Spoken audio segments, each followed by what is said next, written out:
Bismillahirrahmanirrahim. Assalamualaikum warahmatullahi wabarakatuh.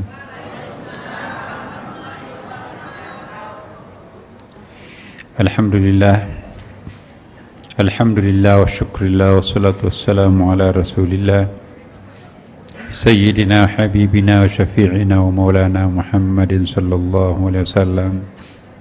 Amma ba'd. Ibu-ibu dan bapak-bapak sekalian yang sama-sama dicintai dan selalu dimuliakan Allah Subhanahu wa ta'ala, marilah kita kembali memohon sedalam-dalamnya kepada Allah Subhanahu wa ta'ala agar kesadaran batin kita ditingkatkan, kedalaman ma'rifah kita diperdalam, sehingga betul-betul kita bisa melihat cahayanya lebih terang dan lebih terang lagi, sehingga kita bisa mendapatkan hidayah petunjuknya, sehingga perjalanan hidup kita insya Allah akan menjadi lapang dan longgar, lurus, siratal mustaqim. Ala hadhihi niyyah wa ala kulli niyatin salih. Al-Fatihah. A'udzu billahi minasy syaithanir rajim. Bismillahirrahmanirrahim. Alhamdulillahi rabbil alamin arrahmanir rahim maliki yaumiddin. Iyyaka na'budu wa iyyaka nasta'in ihdinas siratal mustaqim siratal ladzina an'amta 'alaihim ghairil maghdubi 'alaihim waladdallin. Amin. Bapak Ibu sekalian, pada malam Jumat ini marilah kita melanjutkan kajian kita yang minggu yang lalu, sesuatu yang sangat dalam, karena kita sudah membahas tentang konsep fana dan baqa. Mohon maaf kepada para pendengar atau pemirsa yang mengikuti rekaman, mungkin tidak ikut dari awal. Saya ingin mengingatkan bahwa ini sesungguhnya kelanjutan daripada 10 tahun yang lampau, lebih bahkan, sehingga baru malam ini kita bisa masuk ke sebuah wilayah yang sangat dalam. Bukan dalam pengertian orang lain tidak tahu, hanya karena memang tingkatan kita sudah sampai membahas pada bab-bab dalam tasawuf itu jilid terakhir, bukan lagi jilid pertama. Minggu lalu kita sudah pernah membahas apa yang dimaksud dengan baqa, apa yang dimaksud dengan fana, apa itu ittihad. Istilah-istilah seperti ini tidak ada bahasa Indonesianya. Sekedar untuk mengingatkan kembali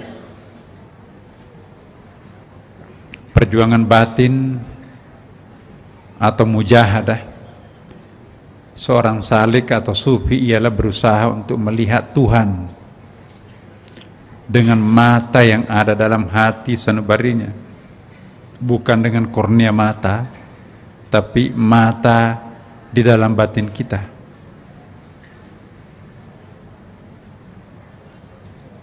Dalam Al-Quran diperkenalkan ada 2 mata, ada yang disebut dengan mata kepala, ya, tapi ada juga yang disebut mata hati. Mata yang bisa digunakan untuk melihat Tuhan, merasakan kehadiran Tuhan, ialah mata batin. Jika para salik atau sufi sudah mampu menyaksikan Tuhan dalam hati sanubari, berarti ia sudah sampai ke tingkat yang lebih tinggi, sudah bukan orang awam lagi. Kita bermohon Allah mengangkat kita dari seorang awam menjadi seorang khawas, Yang sudah khawas, semoga Allah mengangkatnya menjadi khawasul khawas dan seterusnya. Kita perlu bercita-cita spiritual, jangan hanya cita-cita materi. Pingin punya 2 rumah, pingin punya anak yang hebat-hebat, pingin punya perhiasan, mobil dan sebagainya. Tapi kita tidak pernah bercita-cita untuk naik, meninggalkan kelas awam, naik ke kelas khawas. Pernah gak Bapak Ibu berdoa, ya Allah, tingkatkanlah diriku dari tingkatan awam kepada tingkatan khawas atau khawasul khawas? Pernah gak terselip dalam doanya seperti itu? Pernah Bu, Bapak? Pernah gak Bapak Ibu bercita-cita, ya Allah, tambahkanlah rezekiku? Selalu. Ya Allah, angkatlah pangkat martabat suamiku atau istriku. Ya Allah, hambamu juga ingin punya rumah, terutama yang belum punya rumah. Hambamu ingin sekali punya kendaraan bagi yang mereka tidak punya kendaraan. Ingin sekali punya jodoh yang belum punya jodoh. Setiap kali berdoa yang diminta adalah kebutuhan-kebutuhan lahiriah. Saya ingin jujur bertanya kepada kita semua, pernah enggak terselip dalam batin kita, ya Allah, angkatlah hambamu dari kelas awam menjadi kelas khawas? Pernah enggak ibu bercita-cita menjadi wali? Enggak kebayang. Pernah enggak bercita-cita, ya Allah, tingkatkanlah martabat spiritual hambamu. Aku ingin mencicipi apa itu yang disebut dengan baqa, apa itu yang disebut dengan ittihad, ya. Apa itu yang dimaksud dengan fana. Bagaimana kita bisa berdoa untuk itu kalau kita nggak tahu apa itu fana dan apa itu baqa, apa itu ittihad? Supaya ada bahan doa kita kepada Allah, supaya kita penasaran dan supaya kita betul-betul meninggalkan tradisi langganan doa sehari-hari kita tingkatkan kualitas doa kita. Maka inilah yang kita bahas pada kesempatan ini. Sebab apa Bapak Ibu? Kalau sudah pernah mencicipi martabat khawas, meninggalkan awam, maka pasti doa kita semuanya akan berubah. Selama ini melulu kita doakan adalah lahiriah kita, kebutuhan-kebutuhan pokok kita, makan, minum, rumah, kendaraan, anak. Kita tidak ingin melarat, kita ingin sembuh dari penyakit, kita ingin terhindar dari musibah. Itu yang mewarnai doa-doa kita semua selama ini. Padahal berapa lama kita manfaatkan hasil doa itu seandainya dikabulkan? Hanya sepanjang hidup kita aja kan? Kenapa kita tidak pernah berdoa untuk jangka panjang perjalanan hidup kita sampai di akhirat kelak? Nah, yang paling kita hafal, Rabbana atina fid dunya hasanah wa fil akhirati hasanah qina adzabannar, sapu jagat bener. Padahal Bapak Ibu, Sayyidina Ali inilah doa yang paling dihindari. Ini unik Sayyidina Ali. Sayyidina Ali itu hafid tapi tidak khatam. Apa maksudnya? Hafal 30 juz tapi tidak khatam 30 juz. Maksudnya apa? Semua ayat dia hafal, dia baca, tapi ada satu ayat yang dia tidak mau baca. Apa itu? Dan ini pun juga doanya tidak pernah mau doa pakai doa ini. Dia nggak pernah berdoa, Rabbana atina fid dunya hasanah wa fil akhirati hasanah qina adzabannar. Itu ada riwayatnya. Ditanya, kenapa engkau tidak mau membaca doa itu, wahai Ali? Ya Rasulullah, yang ada saja tidak bisa saya syukuri, apalagi saya minta lagi, Rabbana atina fid dunya hasanah wa fil akhirati hasanah wa qina adzabannar. Bagaimana mungkin nanti aku bisa berterima kasih sebesar-besarnya kepada Allah? Itu bedanya kita dengan Ali. Pokoknya doa yang paling tidak boleh absen pada setiap doa, Rabbana atina, ya Allah.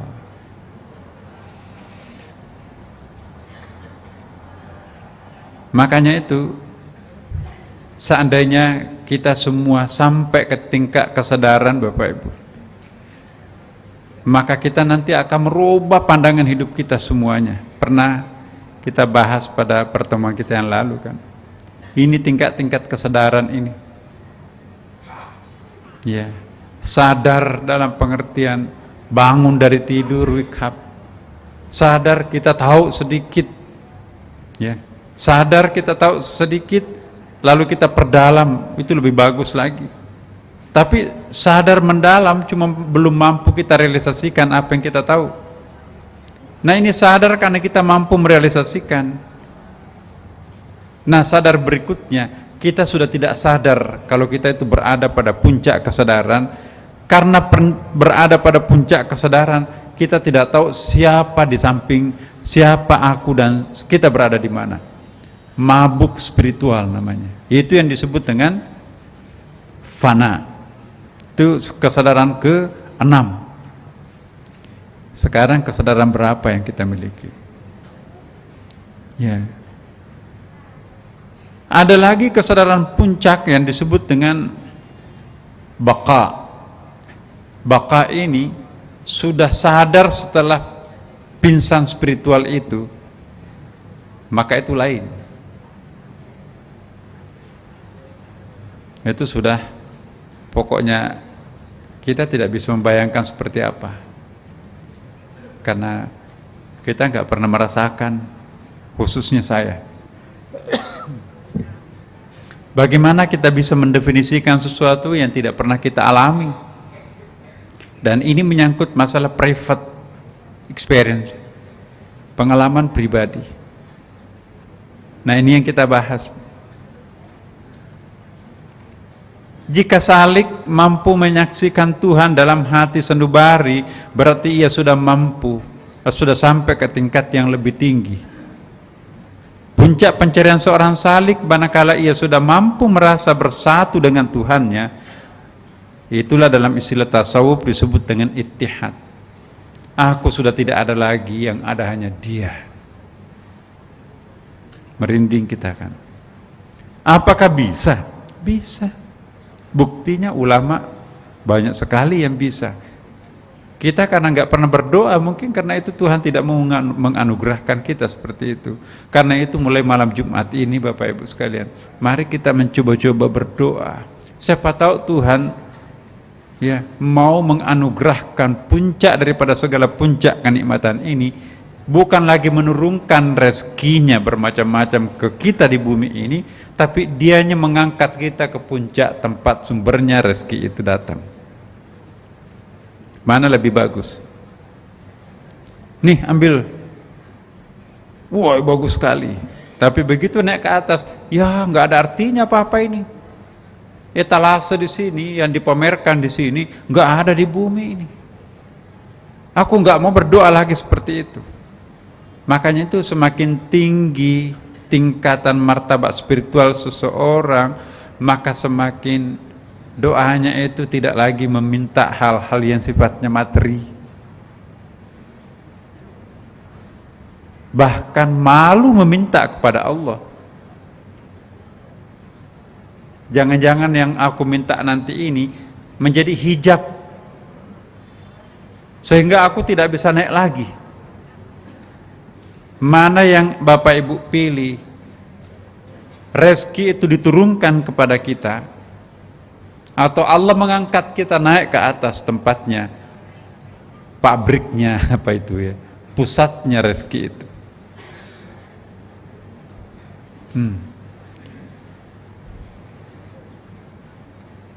Jadi kesadaran kita berdoa pun juga perlu diperhatikan.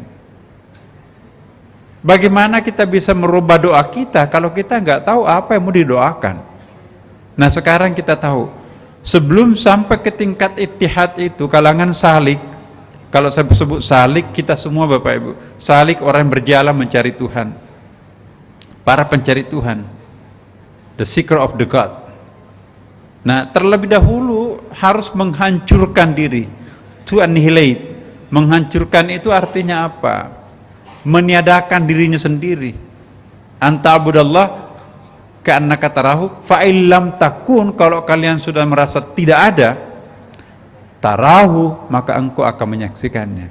Selama kita masih sadar diriku ini ada, ego berarti ada, maka tidak bisa menyatukan diri dengan Tuhan dan tidak bisa menyaksikan Tuhan. Kalau sudah meniadakan dirinya sendiri, berarti itu sudah tarahu. Nah, mohon maaf Bapak Ibu, jangan pergi dulu ya. Ini kita belum masuk nih. Baru sesudah azan ini saya akan lanjutkan poin ini. Jamaliyah. Ini materi kita pagi ini. Kita dengarkan suara azan dulu. Fana ialah ketika seseorang mampu menghancurkan kesadaran sensorial, kesadaran indrawinya. Al-fana'u 'alan nafs, yaitu hancurnya perasaan atau kesadaran tentang adanya tubuh kasar. The passing away of the Sufi form, his phenomenal existence. Jadi kalau passing away, kalau kita mampu menghilangkan,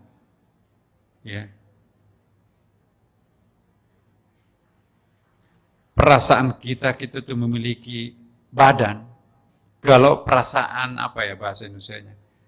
Kalau rasa kebadanan kita itu sudah enggak ada lagi, maka yang muncul di situ adalah rasa kerohanian aja. Maka pada saat itulah kita berada pada posisi puncak.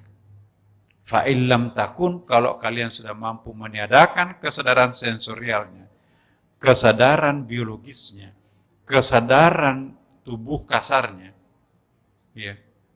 maka pada saat itu kita sudah berada pada sebuah dunia lain.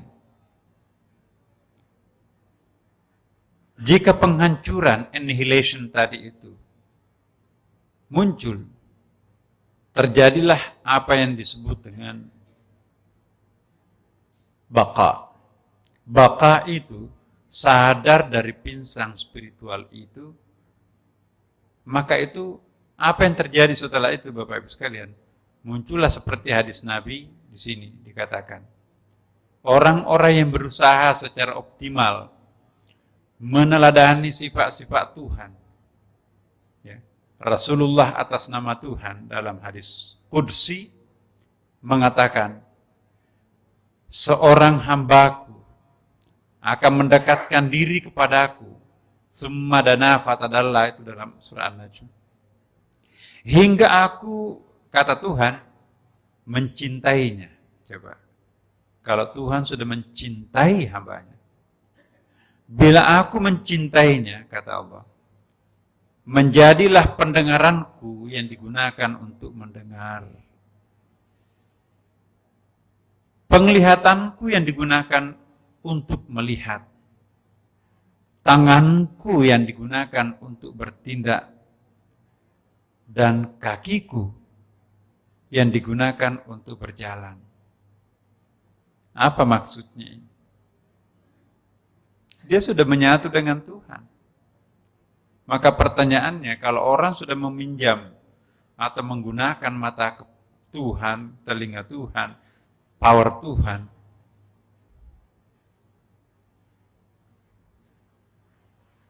apa masih makhluk? Apa masih seperti manusia biasa? Apa masih punya alam gaib? Enggak ada. Apa masih punya rahasia? Apakah Tuhan ada sesuatu yang dia tidak mampu ketahui? Enggak ada. Apakah manusia bisa seperti itu? Bisa. Bahkan Nabi, teladan kita, mampu untuk itu.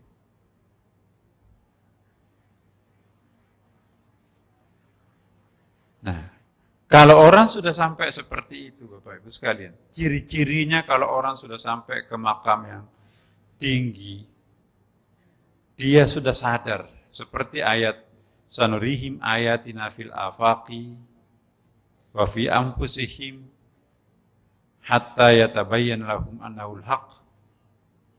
Awalam yakfi birabbika annahu ala kulli syai'in syahid. Kami akan memperlihatkan kepada mereka ayatina. Apa artinya ayatina? Simbolku, tanda-tandaku. Di mana? Di anfusihim, di dalam dirinya sendiri.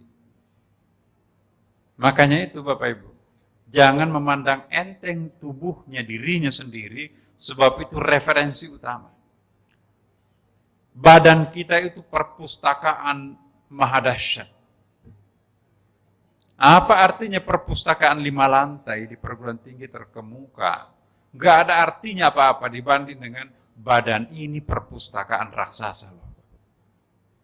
Man arafa nafsahu, barang siapa yang mampu membuka lembaran-lembaran dirinya sendiri, ya, faqad arafa, siapa yang difahami?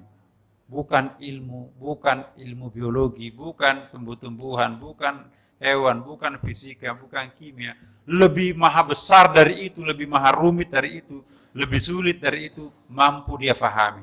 Apa itu dan siapa itu? Allah. Apalagi yang selain Allah kan? Man arafa nafsahu, faqad arafa rabbahu.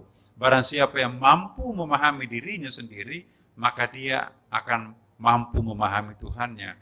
Jadi induknya pengetahuan itu yang dia akan peroleh. Bagaimana bisa kita memahami diri kita sendiri? Doanya itu tidak pernah masuk ke dalam. Yang kita fasilitasi terus itu unsur luar kita semuanya kan. Coba hitung-hitung doa kita setiap hari. Jodoh, penyakit, kemiskinan, rezeki, dan seterusnya. Ya. Pernah nggak Bapak Ibu kita berdoa, ya Allah perlihatkanlah rahasiamu di dalam diriku? Pernah nggak? Bukan nggak sempat, tidak tahu. Bagaimana kita akan berdoa sesuatu yang kita tidak tahu? Nah sekarang kita sudah tahu, ya Allah, bukakanlah jendelamu di dalam diriku untuk mengintip siapa dirimu. Kecil, tapi seperti lubang. Lubangnya kecil, tapi kok bola mata kecil, bola mata hitam kita itu mengintip, maka akan terlihat langit besarnya itu. Jangan melihat kecilnya lubang, tapi lihatlah bola mata bisa mengintip di situ. Di balik lubang kecil, di situ ada bola mata hitam mengintip keluar. Yang dilihat itu adalah langit dengan segala isinya. Hati-hati yang kecil. Di balik yang kecil itu bisa mengintip yang besar. Wah, masjidnya besar. Besar apa ini? Tapi kalau mata batin itu mengintip lubang gaib, Masya Allah, dunia ini gak ada apa-apanya.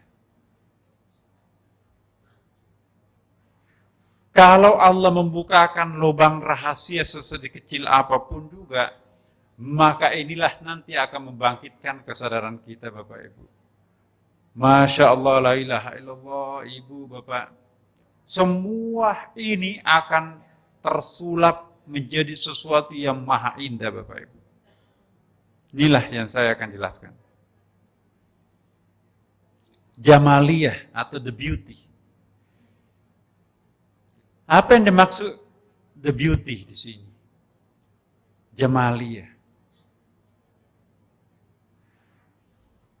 Kalau makam kita sudah tinggi, tingkat kesadaran diri kita itu sudah sampai ke atas, maka kita akan melihat alam ini secara transparan.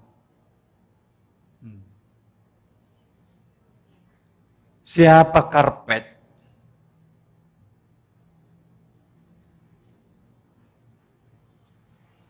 Akan semua terlihat indah, Bapak Ibu. Tidak ada satu pun yang tidak indah dalam pandangan kita. Ada enggak makhluk Allah yang buruk? Kalau kita di bumi mengatakan banyak. Kotoran, iblis, penjahat, dan lain-lain. Tapi di mata Allah yang maha mutlak itu, ada enggak yang jelek? Nah, saya harus hati-hati di sini. Kalau Allah maha mutlak, maka tidak ada persoalan pertentangan-pertentangan itu. Apa yang dimaksud pertentangan? Allah maha tinggi, tapi dia juga maha rendah. Allah maha batin, tapi dia juga maha lahir. Allah maha awal, tapi dia juga maha akhir. Allah maha keras, tapi dia juga maha lembut.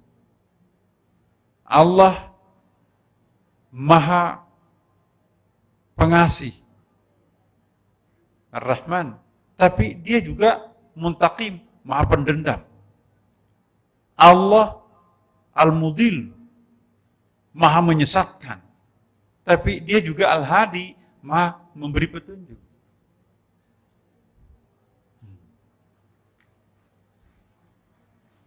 Bagi Allah yang maha mutlak, tidak ada kamus pertentangan baginya.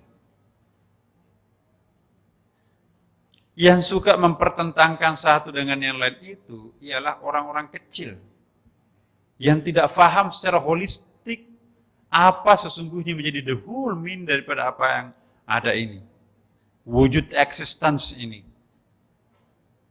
Tapi kalau orang itu nanti sampai kepada kesadaran lebih tinggi, bahkan kesadaran puncak, maka semua apa yang ada ini, ternyata wujud itu bukan banyak.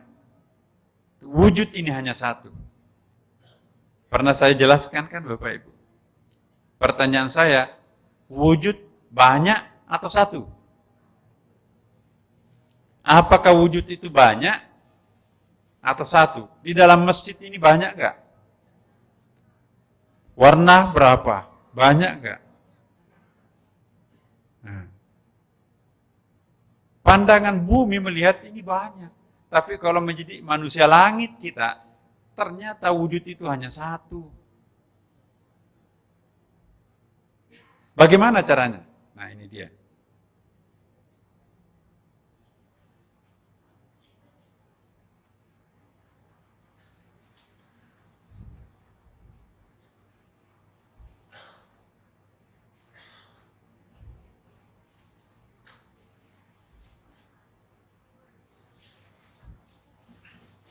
The one and the many.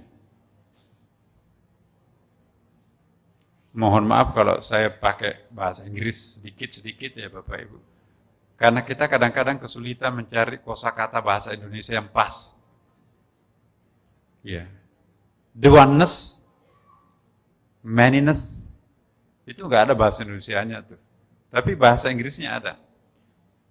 Nanti saya akan jelaskan. Jadi apa yang dimaksud the one, ini wujud nih. Jadi ada 3 pendapat Bapak Ibu. Pendapat yang pertama mengatakan wujud itu banyak. Inilah pendapatnya filsafat. Siapa bilang hanya satu? Mengingkari kenyataan. Ada pohon, ada manusia. Masa satu?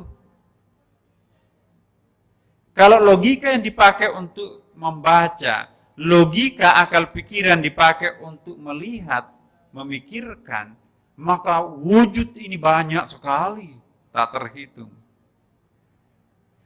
Tapi kalau batin ini yang digunakan untuk melihat, maka ternyata wujud itu hanya satu.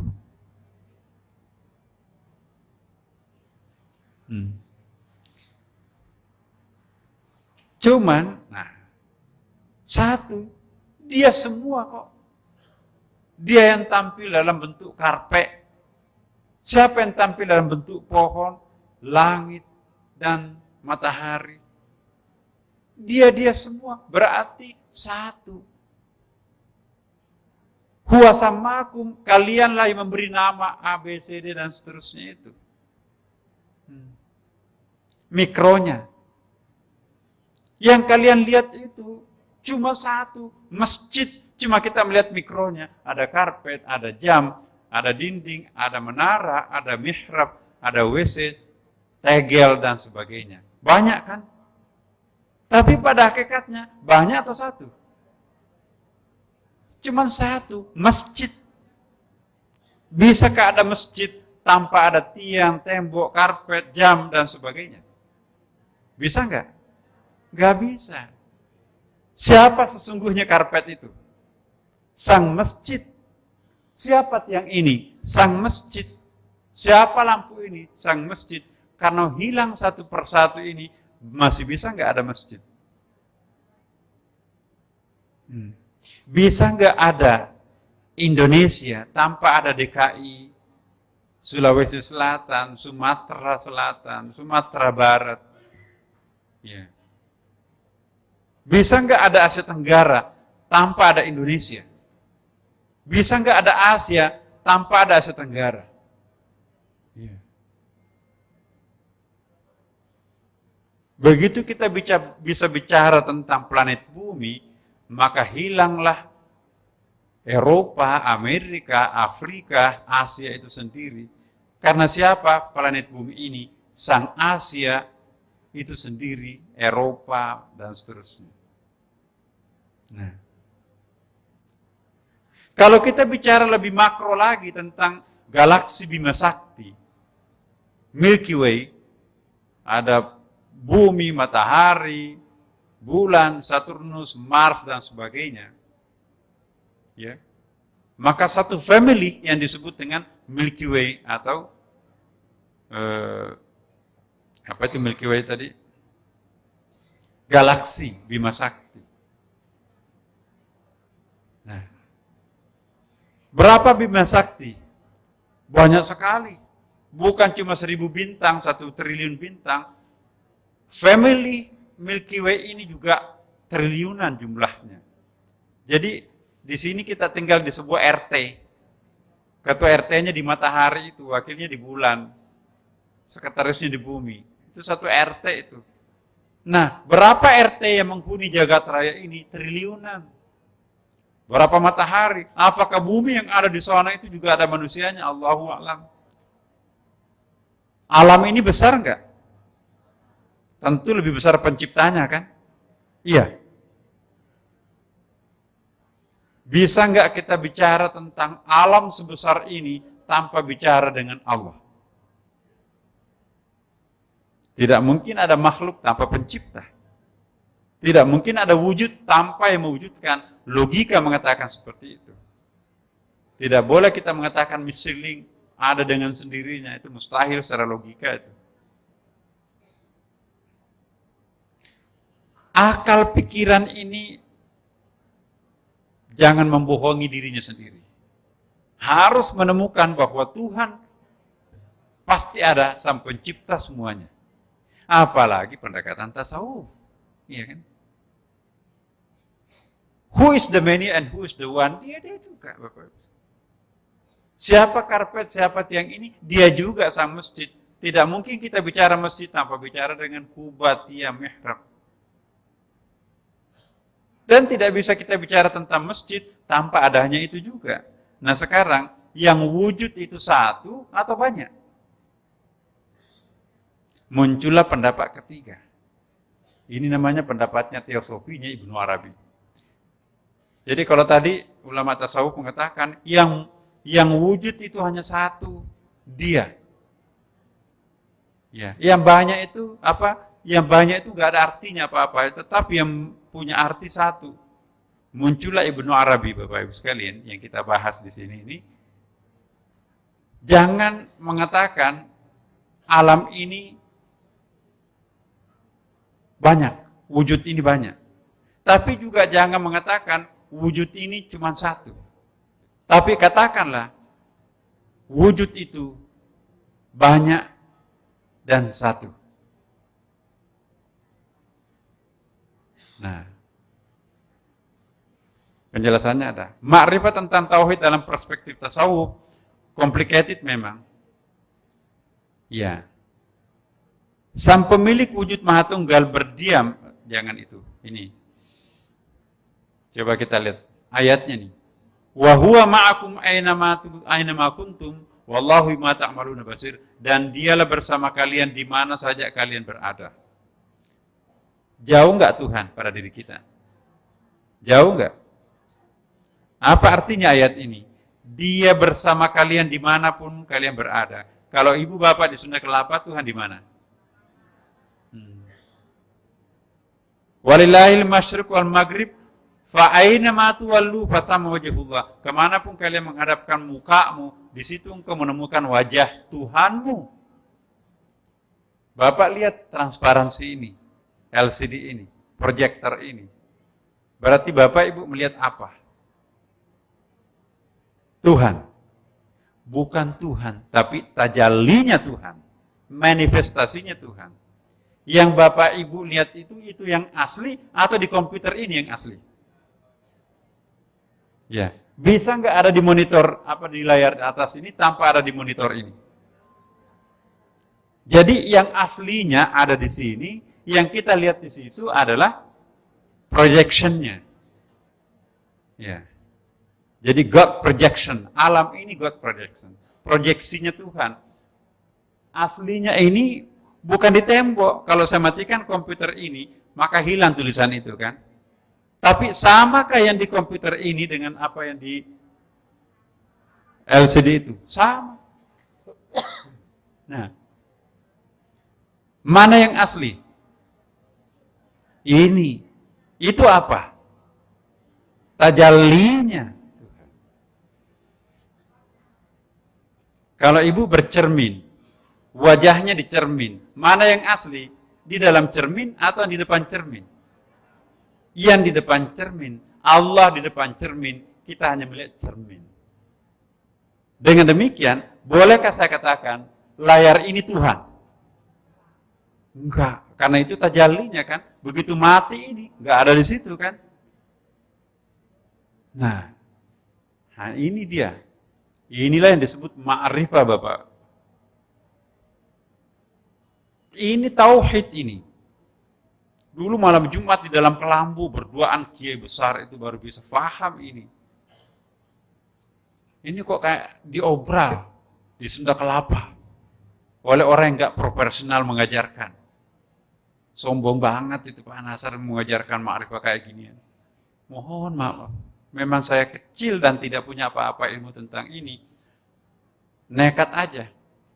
Karena saya berkeyakinan, sampai kapan umat kita memahami ilmu penting ini, kalau semuanya tidak ada yang mau memberikan penjelasan kepada orang. Jadi kalau ada yang tidak setuju, mohon maaf Bapak Ibu sekalian, itu salah saya terus terang. Tapi niat saya sangat luhur Bapak Ibu.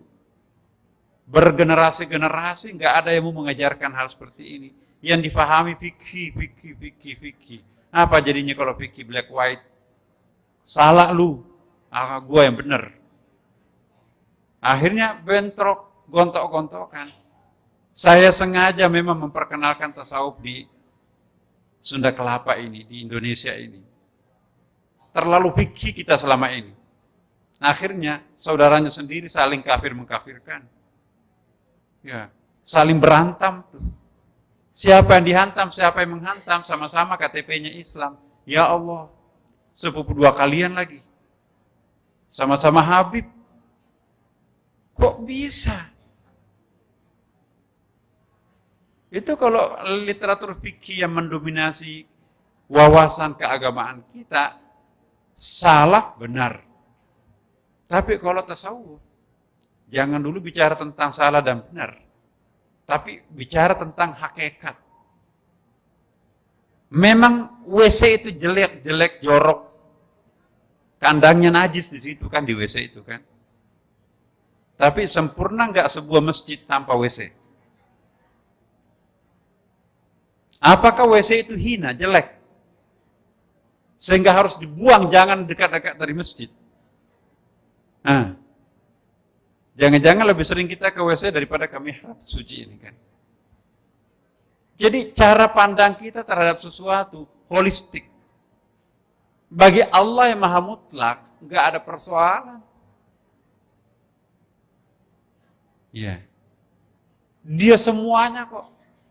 Kalau dia semuanya, berarti apapun yang ada di dalamnya, ada yang jelek nggak? Nah, inilah saya akan masuk ya ke tadi yang saya ingin saya sampaikan, Jamal dan mana tadi?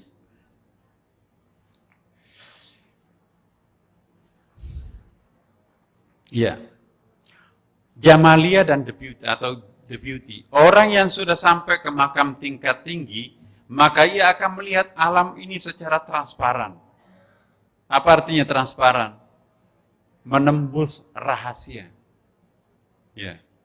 Dia melihat pohon itu bukan sekedar pohon, tapi pohon itu lambang daripada Sang Maha Suci. Itu ayatnya Allah. Pohon itu alamat atau alam. Alamat artinya apa? Adresnya siapa? Allah. Berarti apapun yang kita lihat di situ ada alamat Allah. Apa itu alamat? Tempat untuk memahami sampunya alamat. Gelas, apakah ini alam atau bukan? Alam. Laptop ini alam bukan? Apa artinya alam? Tanda. Tandanya siapa?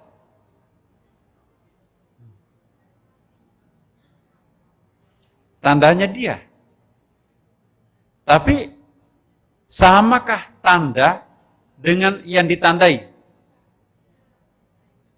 Samakah nama dengan yang dinamai? Muhammad artinya orang yang sangat terpuji, tapi divonis 20 tahun penjara. Membunuh, memperkosa, rampok. Namanya siapa? Muhammad. Samakah nama dan yang dinamai? Tidak otomatis sama kan?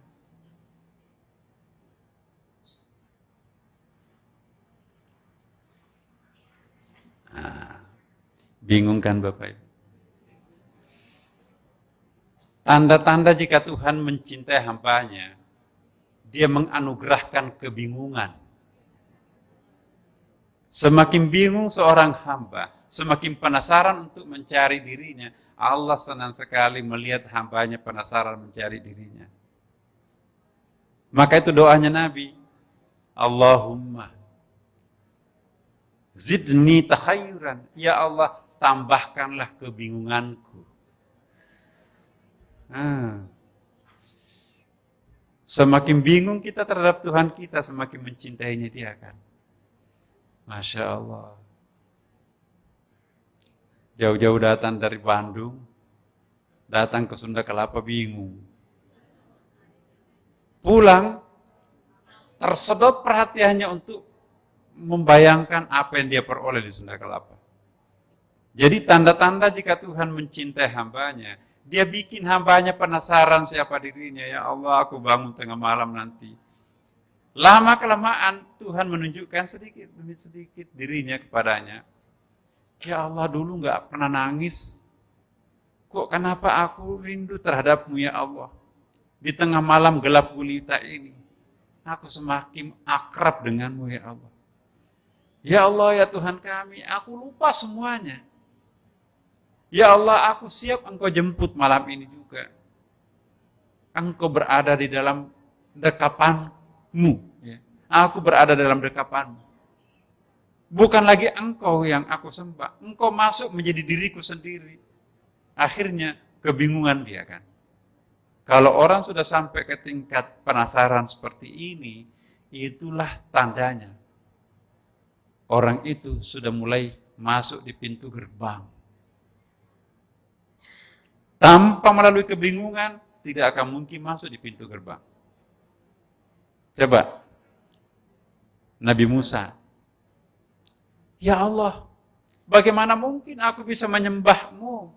Bagaimana mungkin aku bisa yakin, hakul yakin engkau ada, kalau engkau tidak pernah menunjukkan dirimu kepadaku? Aku ingin melihat engkau ya Allah, itu kata Nabi Musa dalam Al-Quran. Kata Allah, kamu gak bisa. Tapi aku mau. Benar gak mau? Nekat gak? Mau iya. Kalau begitu pergilah ke Bukit Turisin. Bukit Turisin kalau kita ke Palestina Bapak Ibu, bukit di sini di seberang sana itu ada bukit lagi. Di gunung itu memancarlah sebuah cahaya ciptaan Tuhan. Begitu mata Nabi Musa melihatnya, langsung pinsang selama 3 bulan. Begitu dia sadar selama 3 bulan, astagfirullah ya Allah, aku nggak akan pernah minta macam-macam lagi. Tapi apa yang disaksikan selama 3 bulan itu? Apakah dia tidur? No. Apakah penghuni Gua Kahfi yang dikatakan dalam Quran itu tertidur selama 309 tahun, benar nggak ngorok seperti kita? No. Apakah Nabi Muhammad SAW 6 tahun lamanya naik turun ke Gua Hira, datang ke sana tidur, nggak mau diganggu oleh macam-macam, ngorok di situ? No. Apa yang dilakukan di situ? Dia sendiri tidak mampu menjelaskan apa yang dia rasakan. Banyak sekali pengalaman batin kita Bapak Ibu. Ditanya apa yang sedang kamu rasakan, mampu nggak kita jelaskan kepada orang? Kosakata bahasa Indonesia yang tersedia tidak sanggup untuk mewadahi pengalaman batin ini.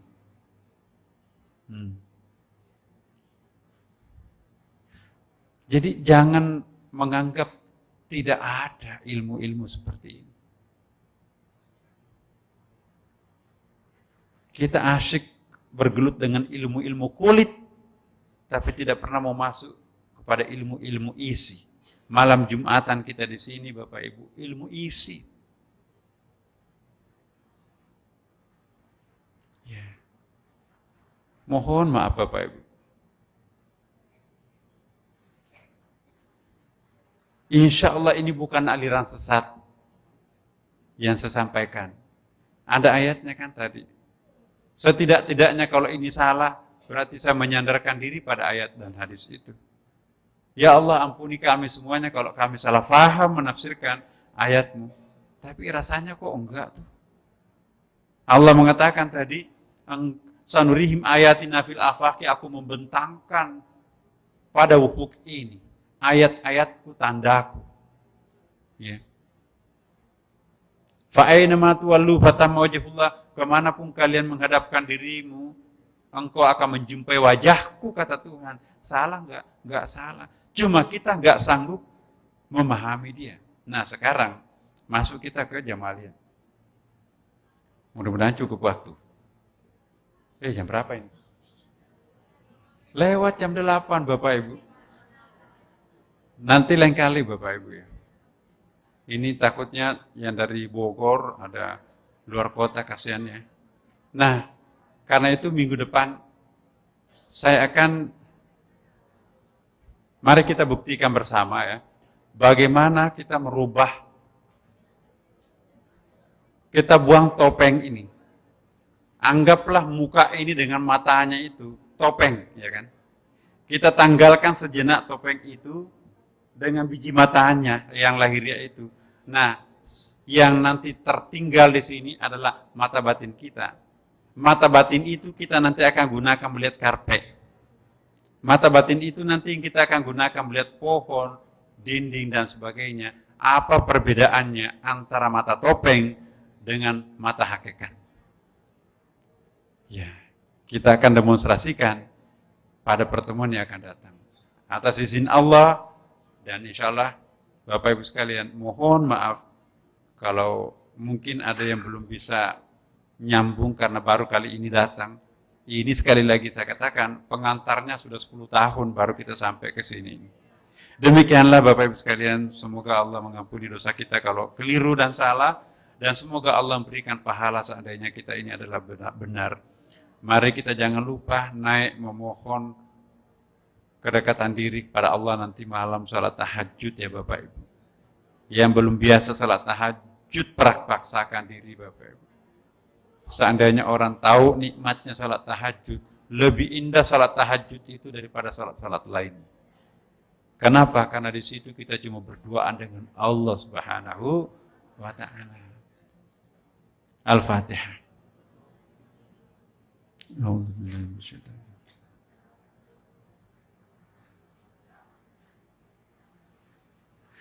Assalamualaikum warahmatullahi wabarakatuh.